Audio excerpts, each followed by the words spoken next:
First of all, who wants a beer? Raise your hands. Yeah, I do too. I wish I had some up here.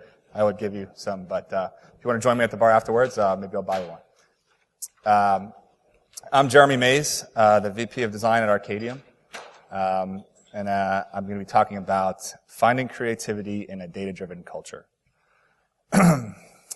Before I begin, I'd like to thank the IGDA for letting me speak, and for you guys for showing up and giving me some of your time. And as a little disclaimer, somebody once told me that if you want to really get your point across, you have to swear a little bit.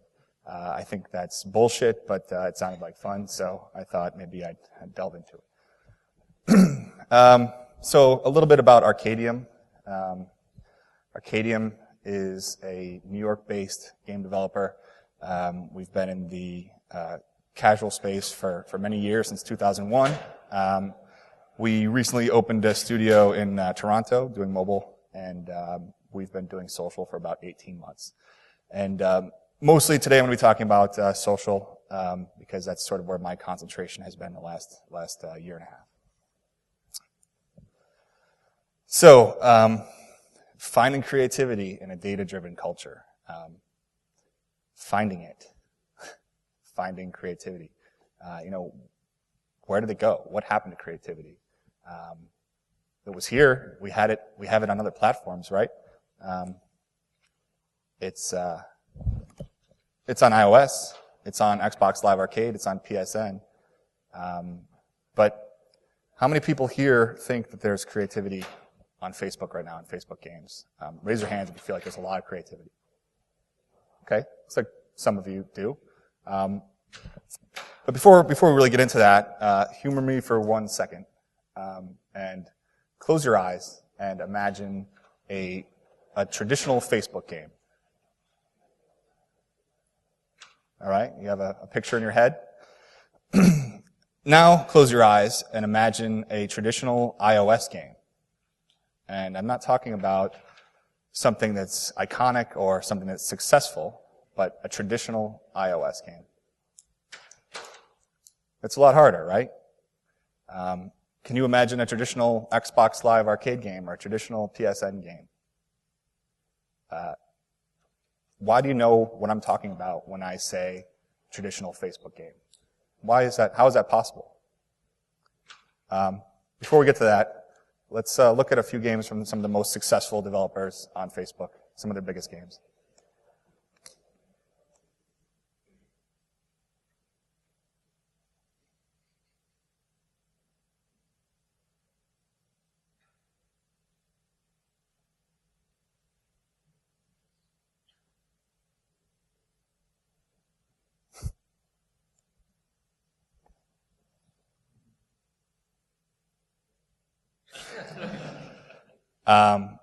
Looking at these games, you're probably thinking the same thing that I am, right? Say it with me. Why the familiarity? Question mark. So there are a few conclusions that maybe we can draw from those games. Some of them maybe are correct, some of them are incorrect, but let's talk about some of them. Conclusion 1, we've got it all figured out. We're at the pinnacle of social game development. There's sort of nowhere else to go. We have the playbook, and we're all sticking to it. So, say somewhere in the name of your game, you have to have the word city or ville or world or town or some sort of location descriptor, right?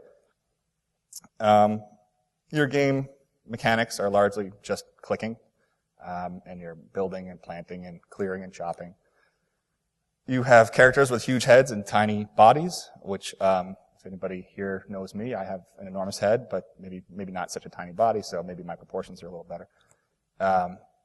And you have a friend area at the bottom of the screen, and apparently it's really important that there are 3 types of scroll buttons on either side of the friend area. I don't know why that is, but I guess that's in the playbook. We've decided that's what makes a successful social game. There's some sort of area on the left side that tells the users what they need to be doing next. Has to be on the left. Your economy has a hard currency, a soft currency, probably some sort of energy system. You have a 5-day retention map where you give your players something every day they come back. You have gifting and visiting. It's part of your viral components. There's some sort of XP system, which is amazing because before social games, XP was sort of reserved for total geeks and RPG fans, and now even my grandmother knows what XP is, so that's awesome. Users can pay to accelerate. There's some sort of cute, light narrative. There are viral and pay gates that are in the game. You constantly reward mediocrity. That's something that apparently is very important to these users. There's meaningless social interaction, which is great. There's probably some green in your game somewhere. That's important. And last but not least, your game should be a tile-based isometric view with diagonals that are 26.57 degrees off the horizontal, which is exact in every one of these games. And I know that maybe the technical people here could tell me why that is, and I have an idea of why that is, but still, they don't all need to have that view, right? You can have a side view game. It could be just something totally different. So again, say it with me. Why that focal point? And then P. Let's go to conclusion 2. 700 million users just want more of the same. They're not interested in anything else, no other genres. They don't like word games. They don't like puzzle games. They're afraid of change. This is the game they want. They want to farm. They want to grow their cities. They want nothing different, which is sort of amazing because within those 700 million users are people who play these games that are in different genres on plenty of other platforms. You know, they're playing games on their phones that are word games. They're playing games on Xbox Live, maybe, that are puzzle games. So why aren't those games really well represented on Facebook? Yeah, so that's my mom there. She's sort of in that category. Conclusion 3, these are the only kinds of games that can monetize. That's why we keep on making the same game over and over. And that is bullshit, actually, because our game, Mahjong Dimensions, which is an Arkadium game, easily covers development costs and user acquisition costs from ad revenue alone. So there are definitely other models out there that can make money, that can pay for those costs for your team. It doesn't have to be a Farmville-style game with microtransactions. So really that leaves us with one possible conclusion, and that is we are not taking enough creative risks, which is sort of weird. And I really don't mean to single out the big guys like Playdom and Zynga. Everybody in this field, everybody in social games is guilty of this, including Arkadium. It's sort of ridiculous. And how did we get to this place? Did most Nintendo games look just like Super Mario Brothers shortly after the NES launched? No, right? They did not. There's a lot of great NES games that were nothing like that game. Are all of the top games on the iOS store Angry Birds clones? Well, 3 of them are Angry Birds, which is awesome. Good for them. 2 of them are Fruit Ninja games. But then you have a puzzle game, you have an action game, you have a first-person shooter, you have a physics game, and you have a tower defense game. So there's a lot of variety there too, right? Pretty diverse group of games. So what happened with games on Facebook? How did we get in this place? One of the first culprits here is that we are using data-driven design, but we're using it the wrong way. We've sort of bastardized data-driven design. We're not following the correct data. Instead of following data about the market or analytic data about how users are interacting with our games, we are following somebody else's data. We're following numbers like these. This is, we see those stories, we see those numbers, and we imagine our companies being in the same shoes. So we say, hey, we need to do what they're doing. Let's do the exact same thing, which is sort of ridiculous, right? And instead of following our own data, I've heard this plenty of times in my own studio. Zynga does it, so it must work, right? And that's really interesting. I've said this myself, and I assume that even the big guys say this about each other when they introduce a new feature that seems to be successful. Zynga says, oh, Playdum's doing this, so it must work. And Playdum's saying Zynga must do this, so it must work. And us smaller developers look at these companies with their seemingly infinite budgets and we assume that they deploy only really well thought out, play-tested features for their games, so they must work. So why do we have to be creative? Why do we have to use data to validate our creativity? We could just build it and deploy it because it must work, and that's sort of ridiculous. They've done the work for us. That's great. Again, we don't need to do it ourselves. So it's great to look at the competition, and it's great to learn from each other's work. But if every time we see a new feature in a successful game and we borrow it, we will end up with exactly what we have right now. Just a huge mass of incredibly similar games developed by companies that basically couldn't keep their eyes on their own papers. And if you don't stop designing games this way, for the health of the industry, which ultimately is going to affect your company anyway, do it for yourselves. Because, borrowing in this manner is going to make your game feel sort of like a hodgepodge of different features. They're not going to really feel integrated. When you borrow features from game A for your game B, these games are similar, yes, but there are some things that are unique about them, and maybe those features that you borrowed were designed around whatever made game A unique, and they don't quite fit with game B. So it's going to hurt your game. It doesn't make any sense to do this way. So we've established that we're not being very creative or very original, which is kind of weird because we used to allow ourselves to be really creative and take creative risks. And that was in an era where there were no do-overs. There was no fixes. 10 years ago when you launched a game, that was it, right, for the most part. And in hindsight, that's pretty scary when we've gotten used to being able to patch games or iterate on live games. But that's how it was, and people had to trust their gut. They had to trust their instincts, and that was great. That's awesome that they did that. And now we have iterative development, and we have the ability to fix our mistakes, and somehow we're being less risky. We're being more conservative. How on earth did that happen? That's really strange to me. So it was sort of like a gold rush, the early days of social development when user acquisition was much less expensive than it is now.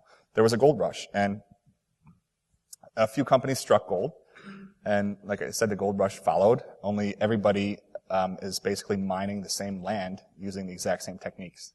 And I think there are actually a few lessons that can be learned from the actual gold rush, and they are that very few people got really wealthy in the actual gold rush. Most people returned home with little more than what they started with, or even lost money. And really the money makers were the merchants who served the miners, which is sort of interesting when you think about it. So, we have an opportunity to really build out an industry here, a sort of new sector of game development. And we can either do that, or we can destroy it if we keep on the same path that we're going on. So, other reasons why you should be more creative. You're not going to beat Zynga at their own game. Why copy them? They have an insane number of users. You are not going to beat them. It's ridiculous. It's just, you lost already. It makes no sense. But they have it down to a science. I've actually heard that they can make a traditional social game in like a week, and all it takes is like a few baby kittens, essentially. They have some machine that does that. I don't know what it is, but it's a science for them. They have no problem doing it. So also the days of cheap users are gone. The viral channels on Facebook have been choked a little bit by Facebook. It costs a lot more to get a user. And the best way to lure those users is to do something new and revolutionary, something that can generate buzz and actually be really viral instead of doing the same old thing. And you're not going to be that next headline if you don't do something revolutionary. You're not going to have that huge IPO or any of that if you're not sort of forging new ground, if you're not sort of going a different direction. If you're just cloning Farmville games, you're not going to get there. So do you want to be a leader or do you want to be a late follower? There's good news, though.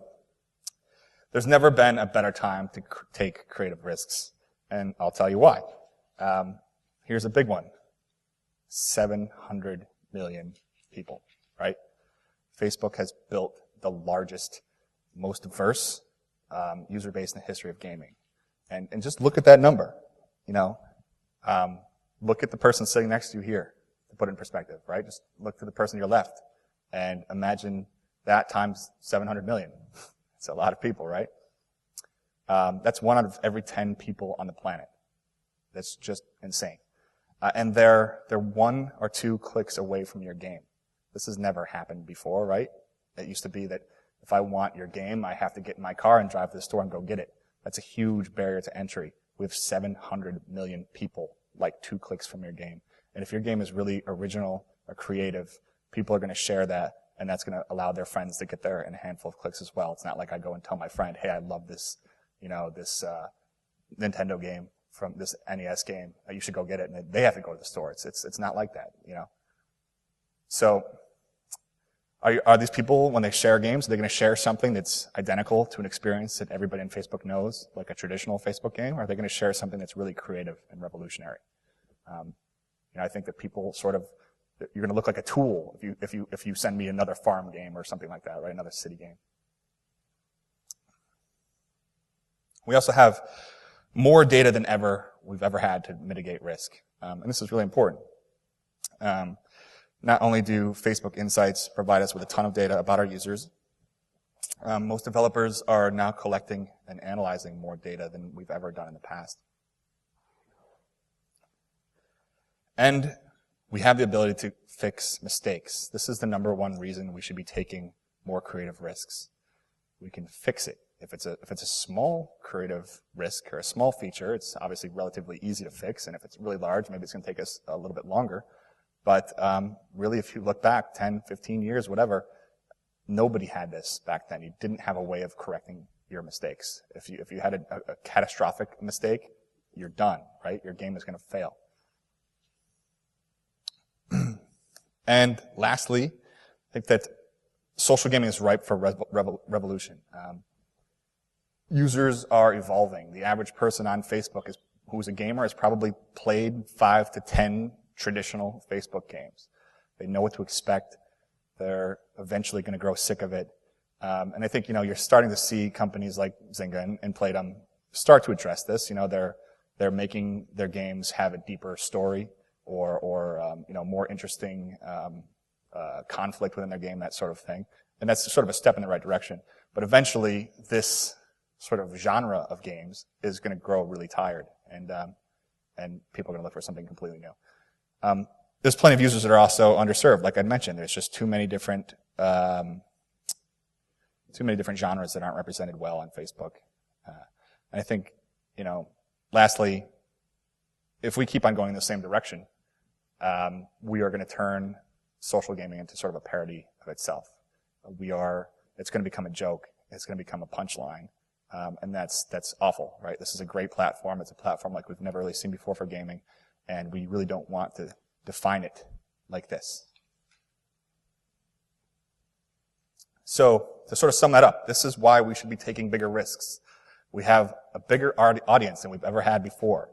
We have more data than we've ever had before. We have more opportunity to fix mistakes than we've ever had before.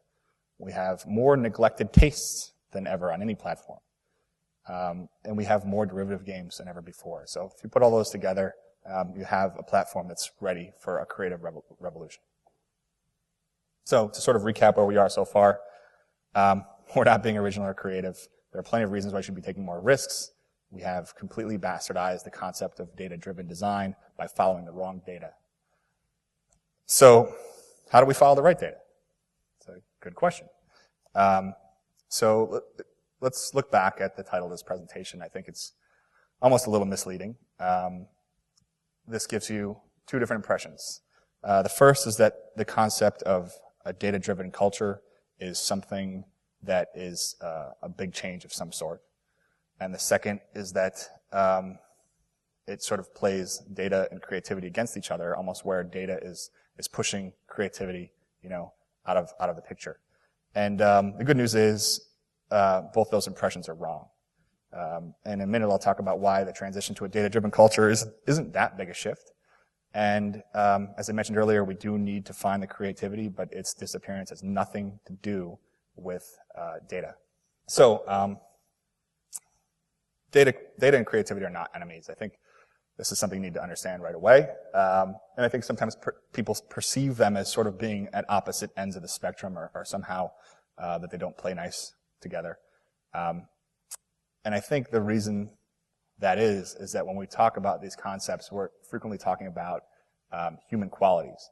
And I think, people tend to be creative or logical, left brain or right brained, artistic or technical, however you want to phrase it. But people rarely excel in both areas. So if you sort of look at the average person, you can categorize them on these really simple little scales. If you look at all the way to the left, that might represent an artist or a game designer.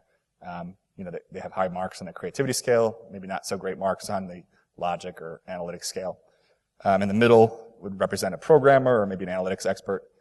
Sort of the opposite. They're not so creative, but they have high marks on the logical scale. And on the right, you have the really rare group of people that might be great in both of these. But you'll sort of notice that even with people, it's not one scale. It's not that there's creativity on the right and analytics on the left, and it's, they're diametrically opposed concepts. It's not true. But it still stands that in humans, it's sort of, it's very rare to find somebody who's great at both. And when you do, those are sort of true Renaissance men and women. And if you come across people like this, it's a good idea to grab onto them and hang on to them because they're very valuable, and no matter what their salary requirements may be. So, in game development, unlike humans, they're not sort of opposites in a way. Data supports creativity. They work together, and data essentially mitigates risk in two different ways. Data focuses creativity, and data validates creativity. And I'm going to say that again. Data focuses creativity by telling you what problems you should spend your creative energy on. And that's really important. Data validates creativity by evaluating your creative solutions to your problems and telling you if your creative gut was right.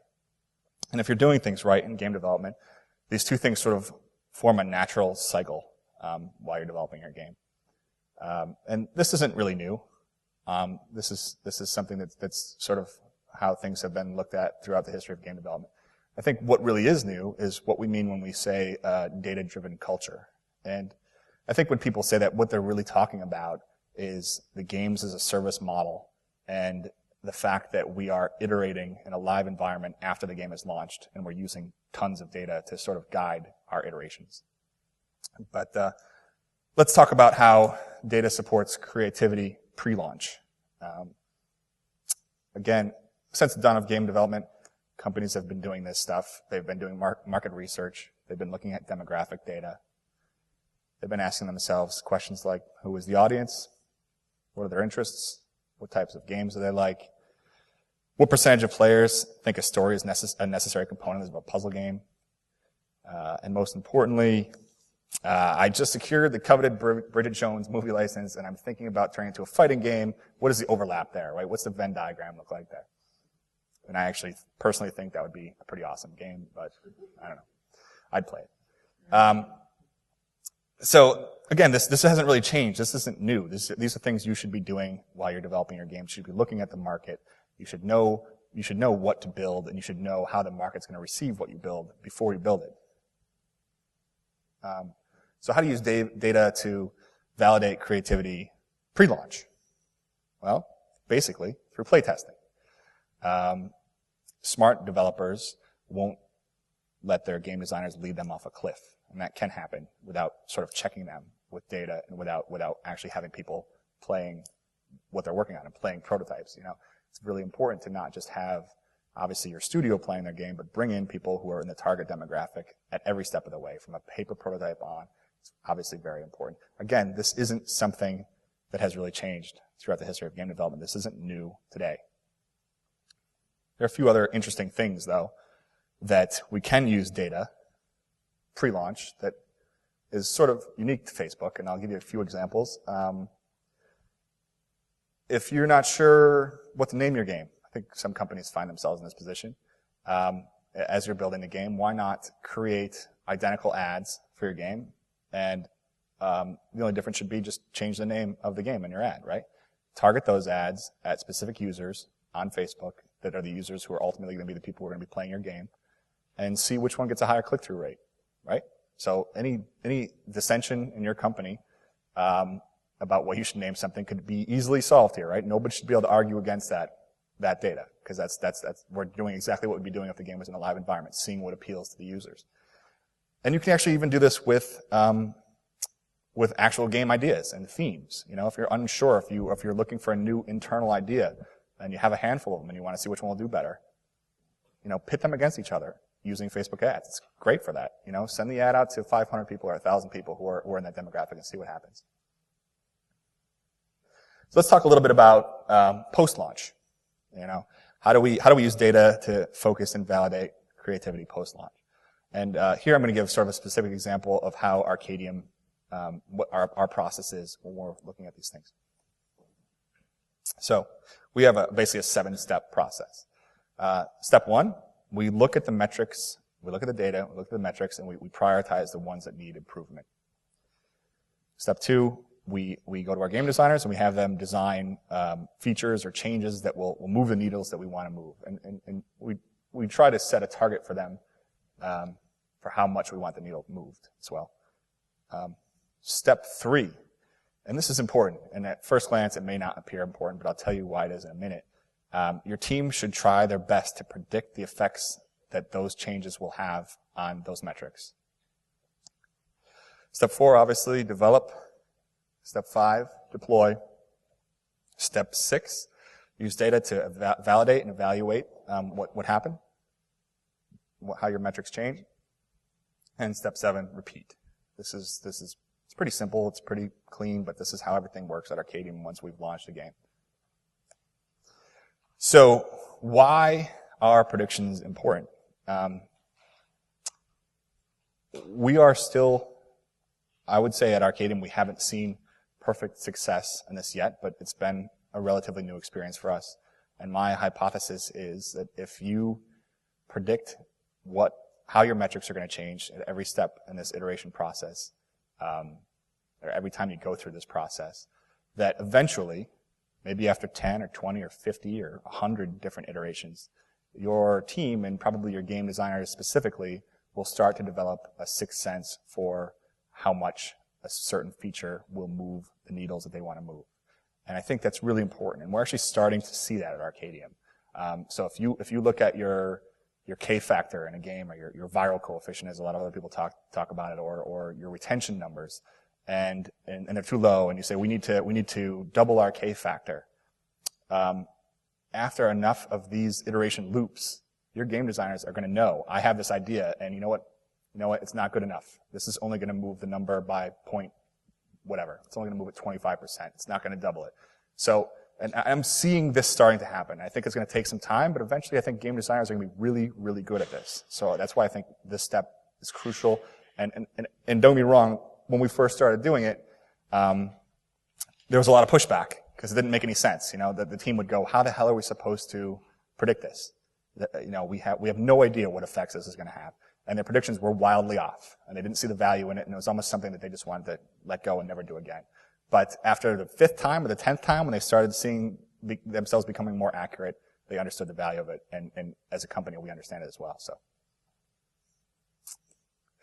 and last, it's really important that you are honest with yourself and you trust your instincts, and you listen to your team and you listen to people in your company, because we understand that, companies don't have unlimited resources. You can't A/B test every single thing that you want to put out there. That's impossible. It will never happen. You have to figure out how to prioritize what you're going to A/B test, how you're going to use, what things you're going to use data to validate, that sort of thing. So, I call this the sort of no dog shit, basically. And the reason I call it that is, it doesn't take a genius to smell dog shit and immediately know that it's not going to appeal to 99% of the population, right? It's a real easy one. You don't need to play test it. You don't need to have tons of people come to your office and smell it for themselves to tell you how they feel about it. You don't need to integrate analytics hooks. You don't need to do an A/B test. It's dog shit, right? You know it. Get rid of it. Don't waste your time. It's ridiculous if you waste your time on that. I've watched people, don't make excuses. I've watched people make horrible excuses. I've heard people say, I don't think it's fun, but I'm not in the target demographic. It's just a horrible excuse. Doesn't matter how bad a game designer you may be. You should be able to put yourself in somebody else's shoes enough to know that this is crap. This isn't appealing to anybody. Don't pursue it. Fix it. Do something about it, but don't waste your time trying to evaluate it. It will fail if you try to push it forward. So, how do you make creativity a higher priority? A lot of this is common sense, but what's really important is you realize that creativity is an investment. It's perhaps one of the biggest investments that your studio will make. And like any investment, it's really important that the people who are writing the checks are convinced that there'll be a return on that investment. You can't just say, we want to make the most amazing, creative, revolutionary games on the planet without really backing it up. You have to buy it. You have to put your money on the line. You have to align your company with it. And people don't understand this. I think people just say, this is what we want to do, and then they don't support it in any way, and that's how you're going to fail. So let's just assume, all right, you've taken my word for it. It's important that you invest in creativity. You're going to buy it, right? Where do you spend the money? Well, to me, there are two key places that you'd spend the money. First and foremost, if you don't already have them, you will hire amazingly creative people. And newsflash, amazingly creative people are expensive, right? But make sure you put that in perspective. I'm sure that a lot of you have had or worked with game designers who are, so-so. I'm sure that you've worked with people who are amazing at their job, and you've worked with people who are awful at their job. How many so-so game designers would you trade for one that was amazing? Is it, 2, 3, 4? Figure that out before you embark on developing a new game. It's very important you do that. And if you imagine your project being led by an amazing game designer instead of a so-so game designer, I think that if you projected out what the revenues could be, it could be 2 or 3 times greater if you had the amazing developer there, right? So it's really important. These people are controlling how a majority of the time of all of your developers is being spent. So do you want somebody who isn't up to the job controlling that? Think of how much money you could stand to lose if you don't have the right person there. Secondly, the thing I'd spend money on is scheduling for creativity. And again, I think a lot of people don't understand this.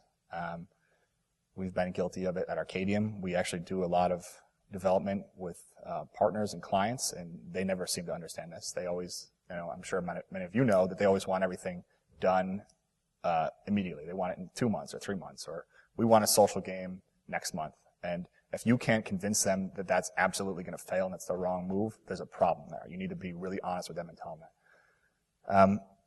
And I think this is also something that people who haven't held creative positions sometimes don't understand, or they can't appreciate how time-consuming creativity can be. Because, people want to view their employees as, factory workers. Building widgets should be like, okay, this takes this long. So the first time it happened, it should always take that long, right? We measured it. This widget was built in 5 minutes. We can figure, okay, if it's built in 5 minutes, then we should have 12 widgets per hour, right? It's so not the case, obviously, with creativity, but people want to think that way. And if you don't sort of build that slack into your schedule to allow these creative people, time for inspiration and conversations, brainstorming, trial and error, prototyping, paper prototyping, iteration, play testing, you're going to fail if you're relying on having really creative games. And you're going to fail hard. Don't be surprised if you give your game designer one day to design some critical feature and it's crap. You shouldn't be surprised, and you shouldn't blame that game designer. Some other ways you can sort of invest in creativity. These are more obvious ones, I think, but creative atmosphere, awesome, right? Designers love that. There's a picture in the upper right of Zynga's new studio, and obviously they're trying to foster that. Brainstorm regularly. Arkadium's policy is every Friday at 2 o'clock to 3 o'clock. We have a company-wide brainstorm. It's not mandatory for everyone in the company to attend, but really for the creative people it is. And we encourage everybody else to attend. And it's sort of one of those things that just keeps the creative juices flowing. Creative team exercises. I don't know if you're familiar with Pop Camp, but I read about it online. It sounds awesome. It's what PopCap does. I believe they said it was for a week or two, where they actually take every single employee and they group employees into small teams, and all they do is prototype new game mechanics. And from what I've read, a lot of really cool things have come out of that, and that's awesome. And also, you can allow your employees to have sort of black ops projects or projects where they have some time every week to work on one of their own ideas. And that's awesome too, because they're going to be investing a lot of energy if it's their own idea. And, when you look at these things, and your executives in your company are never going to say, what does this cost me? What is all this going to cost me? What's going to cost me to hire the best people and to give them schedules that are twice as long as we're used to giving them, and to do all these other great things that are investing in creativity? I'll tell you this, it's going to be a fraction of the revenue you're going to bring in if you develop a hit game. That's what you need to tell them. And if you're not confident that you can do that, maybe your studio should consider another industry, another business model. I don't know. But as game developers, we need to be confident in that. And if we're not, what else do we have? So, some real world results. We've been applying these concepts and methods that I've discussed here today for many months on lots of our social games, but I'd like to highlight one that we've been working on, that I've been sort of close to. It's called Mahjong Dimensions Blast. It's on Facebook. And how these processes worked. What have they done for our numbers? We've tripled our daily revenue, which is insane.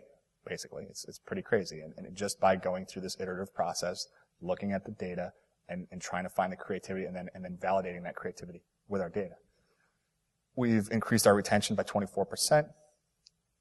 We've increased our average transaction value by 2 times. I had mentioned earlier that this game is supported by ad revenue, but it also has a microtransaction model.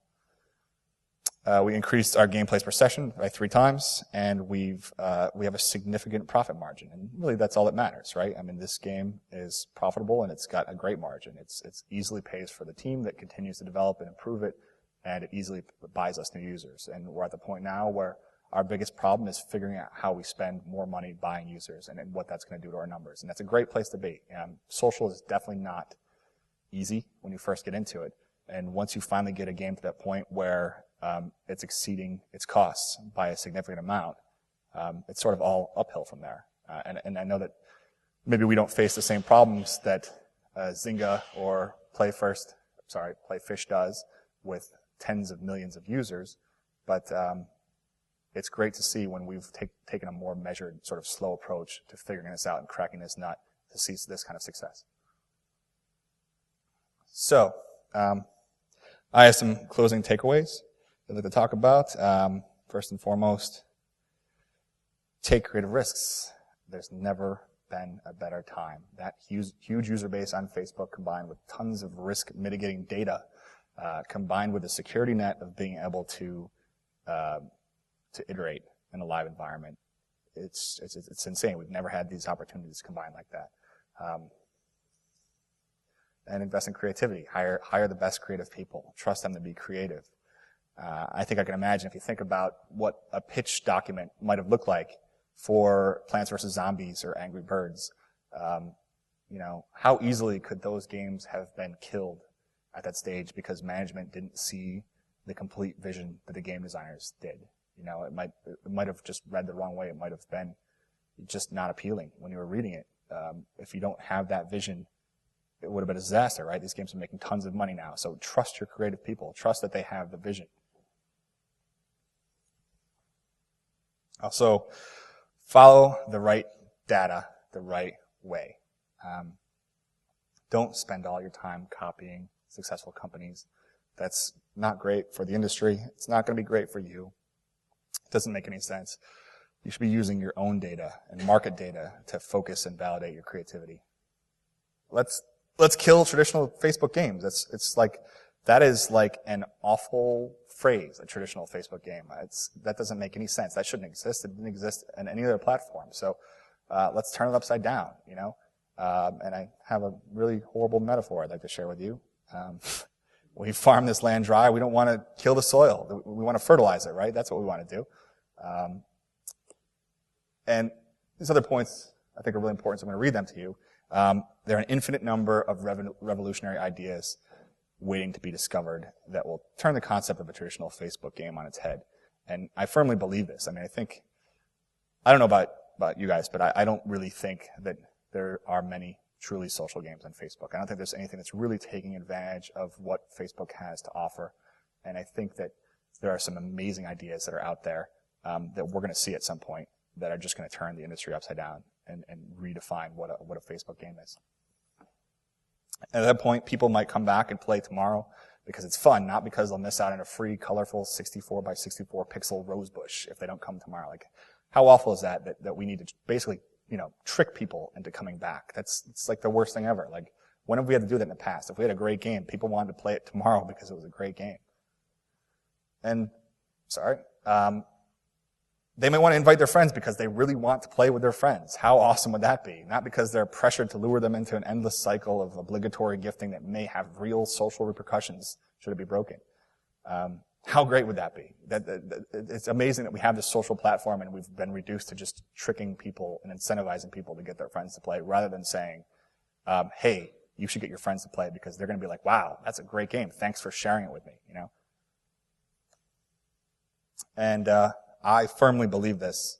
A revolution is coming on Facebook. You can sort of continue to do the same thing that a lot of developers have been doing, developing traditional Facebook games and be caught off guard when this revolution happens, or you can be the reason it happens. You can cause this revolution to happen. You can develop an amazing, amazing game that turns the industry upside down, and that's what everybody should strive to do. We didn't get into games because we wanted to copy what other people were doing. We got into games because we had creative ideas that we wanted to share with people and allow those, on the Facebook platform, allow those people to share them with their friends. And finally, important, no dog shit.